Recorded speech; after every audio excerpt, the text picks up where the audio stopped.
Hello दोस्तों, नमस्कार, प्रणाम, राधे राधे। कैसे हैं आप लोग? आशा करते हैं कि आप सब बहुत अच्छा होगा, स्वस्थ होगा, मस्त होगा।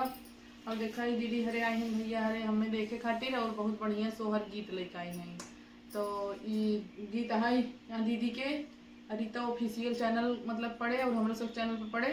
तो आप सबसे रिक्वेस्ट है चैनल पढ़े सरोजा विश्वकर्मा के चैनल पे, सरोजा विश्वकर्मा जी के चैनल पे भाई पढ़े भैया। तो आप सब जो है गीत सुनत जाए और गीत कैसा लगा कमेंट में जरूर बतावत जाए। एक ही बीरा सो पड़िया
तो फ्रेंड बहुत अच्छा सोहर गीत था हमारे। आज भाई भाई ने आज ना है, आज 4-5 दिन भर देगा वही खुशी में सोहर ओहर गवाएगी। हम तो कहीं सोहरे न होई जो वाला है हमारा ना है भैया, हम भाई बहने के खुशी में सबसे सोहर गवावत है, सबसे सोहर गवा लेता है सब। हाँ इनका से गवाई गवाई गवाई गवाई मिठाई खाई के हो ना खियावत है, खाली सी तो सोहर गवाई लेता है। आ जाए तब देवे सोहरवा जेका जेका मिठाई खाई कोई भैया हरे आवत जा सब जल्दी जल्दी लाइक कर दिए, शेयर कर दिए, कमेंटो कर दिए। हां वीडियो जोन है गाना फुल आवाज में कह के सुनो ले जाइए, फुल आवाज में गाना सुन जा तब तो का मिठाई खियाओ।